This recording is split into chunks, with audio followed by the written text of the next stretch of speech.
Hello and welcome to my channel, Hopewell Stories. Today's video is how she adopted a child, then found out they were blood relatives. But before we dive into the full story, let me know where you're watching from and what time it is now, and don't forget to subscribe to the channel. It was a cold November morning when Maya Carter first walked into the children's shelter. The wind howled outside, shaking the windows, but inside, the room was warm and quiet. Maya had been trying to adopt a child for 2 years. She was 34, single, and worked as a nurse at the local hospital. She loved kids, but life had not given her any of her own. After many failed attempts to have a baby, she decided to open her heart and her home to a child in need. She sat on a small blue chair, her hands folded in her lap. A social worker named Linda came in, smiling. "Maya, I want you to meet someone," she said. A little girl walked in. She was about 6 years old, with big brown eyes and curly black hair tied in 2 messy pigtails. She wore a pink sweater and jeans. Her shoes were a little too big for her feet. "This is Lily," Linda said. "She's been here for 3 months. No one has come for her." Maya smiled at the girl. "Hi, Lily. I'm Maya." Lily looked at her shyly and whispered, "Hi." Maya felt something inside her chest, like a tiny spark. She didn't know why, but she felt drawn to this child. Maybe it was the way Lily held her teddy bear, or the way she looked at the floor like she was afraid to make eye contact. Maya knew, right then, that she wanted to be Lily's mom. Over the next few weeks, Maya visited Lily every weekend. She brought her books, took her to the park, and taught her how to make pancakes. Lily started to open up. She laughed more. She told Maya she liked the color purple and wanted to be a teacher when she grew up. Maya fell in love with her. The adoption process took time. There were meetings, background checks, home visits. But finally, one sunny afternoon in March, Maya got the call. "She's yours," Linda said. "The papers are signed. You're officially Lily's mom." Maya cried. She called her sister, her best friend, even her old neighbor. She bought balloons and cupcakes. That evening she picked Lily up from the shelter and brought her home. The house was small but cozy, a 2-bedroom cottage with a garden out back. Maya had painted Lily's room lavender and filled it with stuffed animals, books, and fairy lights. Lily ran into the room and spun in circles. "I can't believe this is mine," she said, hugging Maya tightly. Maya held her close. "You're safe now, Lily. I'll always take care of you." Life settled into a rhythm. Maya woke up early to make breakfast. Lily went to school. After work, Maya helped her with homework, made dinner, and read bedtime stories. Weekends were for movies, bike rides, and trips to the library. Lily thrived. Her teacher said she was smart, kind, and brave. She made friends. She smiled more. And slowly she began to trust that this life was real, that Maya wasn't going to leave. But there was one thing Lily never talked about, her past. Whenever Maya asked about her birth parents, Lily would go quiet. "I don't remember," she'd say. Or "they didn't want me." Maya didn't push. She knew some kids had painful histories. She just wanted Lily to feel loved. Still, sometimes, Maya noticed things, little things, like how Lily loved the same kind of tea Maya's mother used to drink, or how she hummed a tune Maya's sister used to sing, or how her laugh sounded just like Maya's when she was little. She brushed it off. Coincidence, she told herself. Then, one day, Lily came home from school with a paper. "It's for Family Tree Day," she said, handing it to Maya. "We have to draw our family and write about them." Maya's heart sank. She hadn't thought about this. How do you explain family to a child who doesn't know where she came from? "Don't worry," Maya said, smiling. "We'll make our own tree, just you and me." But Lily looked sad. "But everyone else has moms and dads and grandparents. I don't know anything about mine." Maya hugged her. "You have me, and I love you more than anything." That night, Maya couldn't sleep. She kept thinking about Lily's question. She knew adoption records were sealed. But maybe, just maybe, there was a way to find some answers. The next day, she called Linda. "Is there any information about Lily's birth parents?" Maya asked. "Even just a name?" Linda hesitated. Most records are confidential, but there was a note in her file. Her mother left her at a hospital when she was a baby. She was a teenager. She didn't leave a name, but she gave the nurses a locket. A locket, yes, silver, with a tiny flower on it. She said, "Give this to her when she's older." We kept it in storage. Maya's breath caught. "Can I see it?" 2 days later, Maya held the locket in her hand. It was small and delicate, just like the one her older sister Anna used to wear. Anna had disappeared when she was 17, more than 20 years ago. She'd run away after a fight with their parents. No one ever found her. Maya opened the locket. Inside was a tiny photo. A young woman with curly black hair and kind eyes. And next to her a newborn baby. Maya's hands shook.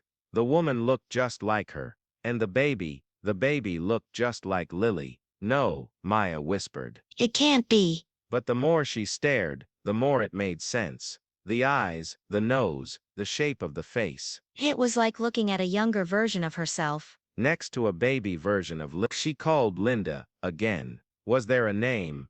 Anything? Linda checked the file. The mother's name wasn't recorded, but the hospital was St. Mary. Said, and the date was July 12th, 19 years ago. Maya sat down. Her sister Anna had disappeared in 1998. She would have been 17, and St. Mary's was the closest hospital to their hometown. It was possible, too possible. Maya pulled out an old photo album. She found a picture of Anna from her 16th birthday. Same curly hair. Same smile, same locket around her neck. Tears filled Maya's eyes.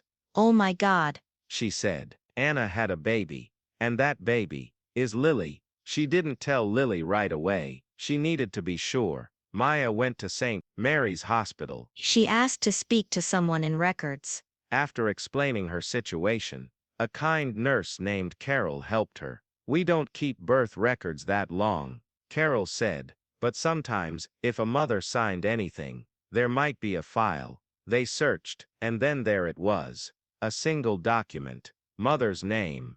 Anna Carter. Date of birth May 3rd, 1981. Child's name. Lily Grace Carter. Date of birth July 12th, 1998. Note: mother requested the child be placed for adoption. Left personal item, locket for child. Maya stared at the paper. Her sister's name. Her niece's name. Lily was Anna's daughter. Lily was her niece. And Maya had adopted her own blood relative. That night, Maya sat on the couch, the adoption papers and hospital document in front of her. Her mind raced. Should she tell Lily? Would it confuse her, upset her? But wasn't she entitled to know the truth? Maya thought about her sister. Anna had been wild, passionate, and full of dreams. She wanted to be a singer. When she got pregnant, their parents were furious. They told her to give the baby up. She ran away instead. And now, after all these years, her daughter was living with her aunt, without either of them knowing.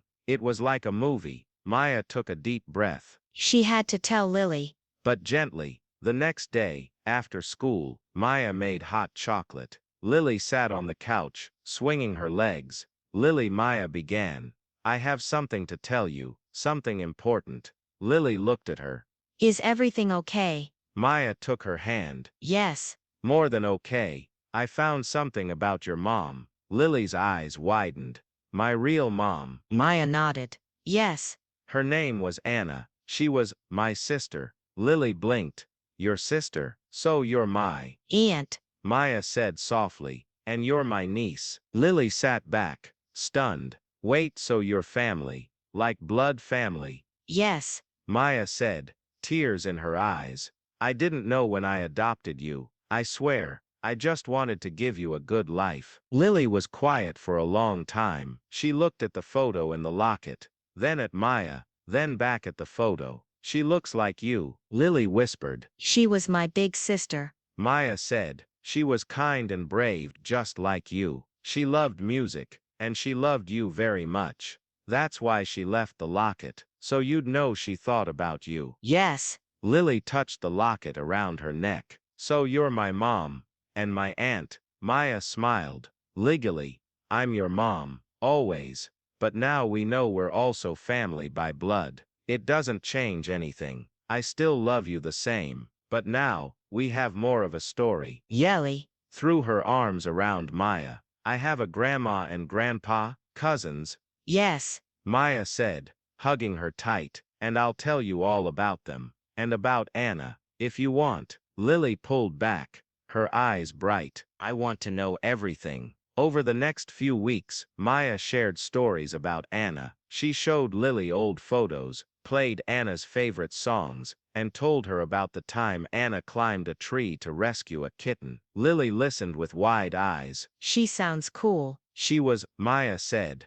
And you're just like her. They visited Anna's grave together. Maya had never known where she was buried until now. The headstone read, Anna Carter, beloved sister, brave soul, forever loved. Lily placed a flower on the grave. Hi, Mom, she said softly. I wish I could have met you. Maya held her hand. Some people might have thought it was strange, adopting your own niece without knowing. But to Maya and Lily, it felt like fate, like the universe had brought them together, even when life had pulled them apart. Lily didn't care that Maya was her aunt. To her, Maya was her mom, the one who made her pancakes, who kissed her forehead when she was sick, who stayed up late, helping with science projects. And Maya didn't care about blood or papers. Lily was her daughter in every way that mattered. But now, they had something extra, a deeper connection. A shared history, a story to tell.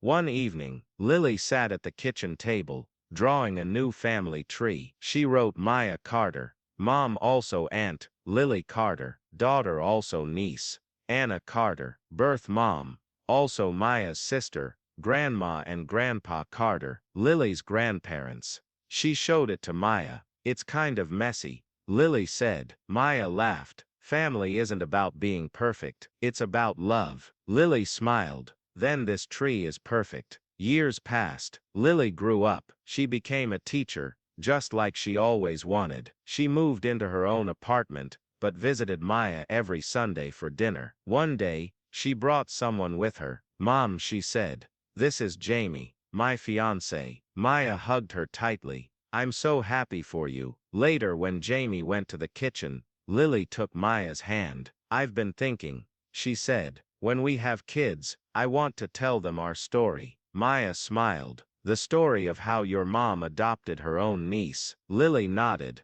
Yeah. Because it's not just a story about adoption, it's about how love finds a way, even when you don't expect it. Maya wiped a tear. I couldn't have said it better. They stood there, hand in hand, looking at the photo wall in the living room, filled with pictures of birthdays, holidays, and everyday moments. A family built on love, strengthened by truth, and connected by blood, by choice, and by heart. If you enjoyed the video, please don't forget to like, comment and subscribe to our channel. Thank you for watching, and see you on the next video. Bye.